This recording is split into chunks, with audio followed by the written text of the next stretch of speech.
আমাদের আলেম লাগবে, আলেমের পাশাপাশি সাথে সাথে আলেম ইঞ্জিনিয়ার লাগবে, আলেম আপনার ডাক্তার লাগবে, আলেম বিসিএস ক্যাডার লাগবে। আলেম মানে যে কোরআন হাদিস জানে, কোরআন হাদিস জানতেই হবে, কোরআনের শিক্ষা লাগবেই লাগবে। খয়রুকুম মান তাআল্লামা কোরআন আল্লাহ। তো সেহেতু আমি কওমি আলিয়া ইউনিভার্সিটি সবাইকে বলতে চাই, আমাদের দিন দুনিয়া দুইটা মিলে যখন আগাইতে পারবো তখন ইনতানসুরুল্লাহ ইয়ানসুরুকুম ওয়া ইউসাব্বিত আকদামাকুম। দিনের জন্য সাহায্য করলে আল্লাহর গায়েবী সাহায্য আসবে, আসবে কি আসবে না? এই বদরে আসলো কামিন ফিয়াতেন কলিরাতেন গালাওয়াত ফিয়াতেন কাসিরাতেন, কি আসছে কি আসে না? আরে লাস্টে দেখেন এই আফগানিস্তানে, সেখানেও কি আসছে কি আসে নাই?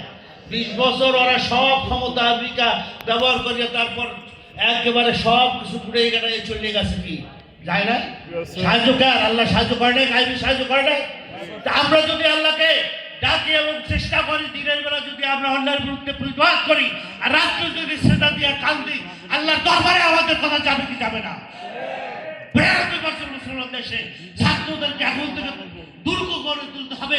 প্রত্যেকটা স্কুল কলেজ মাদ্রাসা ইউনিভার্সিটিতে যে এই দেশে ইসলামের আদর্শ নিয়ে আগামীতে আমরা ইসলামী শাসন রাষ্ট্রীয়ভাবে কায়েম করবো। কারা কারা রাজি আছেন বলেন? কারা কারা?